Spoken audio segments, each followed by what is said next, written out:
for 2. Go on! If you don't volunteer, I'm going to pick you. All right, what do you need? Yay!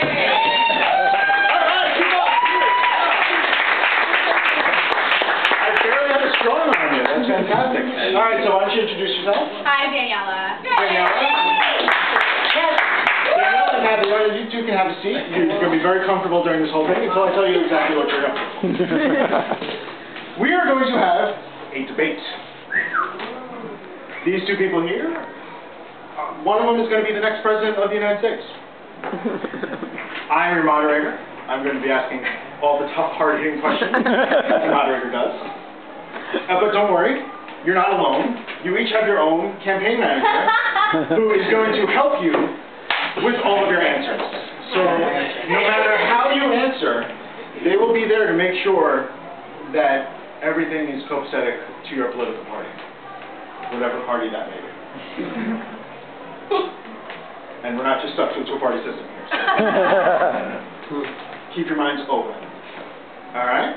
So I'm going to get us started with the first question. Do you have any questions before we begin? No. It's pretty cut and dry. What's expected of you? All right. First question. What is your stance on the economy? I think it's great. Okay. It's great. I think we're in a really good place right now, and there's just so many jobs, there's lots of money, free flowing, free like $100 bills. I just feel great about it. What my candidate is actually saying is that the economy is nowhere near as bad as it was when she began 4 years ago. And in fact, a little bit of irony goes a long way. You have to take these things with a little bit of a sense of humor. Okay. And same question. Yeah, where exactly do you live? No, I really don't see it that way at all. I see people struggling every day. Hard to even buy cat litter for crying out loud. So I really think we need to see some changes, and we need to see them now. What my candidate is saying is that the incumbent is elitist, out of touch with 47%. That's a big number these days. 40% of what? Of the constituents Right. in question. All right. Okay. All right. Do you have a rebuttal? Well, you just can't afford to live where I live. That's really what it is. What my candidate is saying is that she's going to protect the middle class. Screw everybody below that. Further rebuttal. I got nothing. All right. Nothing. Let's New York smells like pee. Let's move on to the next question. Same-sex marriage. It's a big issue. Where do you stand on it? I am all for it. It is none of my business. Who wants to get married? That is just fine with me.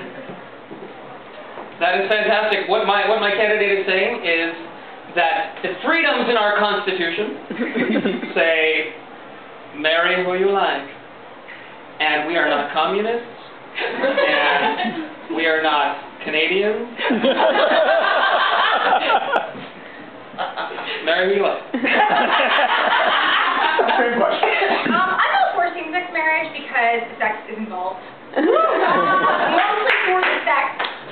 Also, I've been particularly interested in, in my refrigerator, and I was just kind of hoping, gays, and then animals, and I'm hoping that one day my fridge and I can just, live in holy matrimony. Oh my God. What my candidate is saying is that she likes really large podiums, and she intends to renovate the White House. All right. Good answer. Now is the portion of the debate where we open up questions to the audience. So if anyone in the audience has any questions for our candidates, please raise your hand and I will call on you, and you can ask a question to the candidates. How are we getting out of Afghanistan? How are we getting out of Afghanistan? We'll start with you, Daniel. I'm thinking about a shovel. What my candidate is actually saying is that she's going to cut funding to the military. However, she's going to make sure that this country is as safe as it ever was. Same question. How do you plan on getting our troops out of Afghanistan? Well, that's a very good question. I was thinking maybe refugees. Now, in my candidate's defense, the question was not about getting our troops out of Afghanistan. The question was, getting out of Afghanistan. Amen. So, as my candidate is proposing, jeeps, planes, methods of transportation will get us out of Afghanistan. Have your passport ready, my friend. And do we have any other questions for our candidates from the audience? What keeps you up at night? What keeps you up at night? That's a very good question. We'll start with you. Too much caffeine. I can't have it too late in the evening, you know. My candidate is saying no to drugs. Drugs. Same question. What keeps you up at night? I'm actually going back to my answer for the previous question, which is sex. What my candidate is actually saying is that this election is all about one issue, and that issue is clearly the budget. There's sex attached as a one of the loopholes. All right, and one more question from the audience. What's your stance on legalizing weed?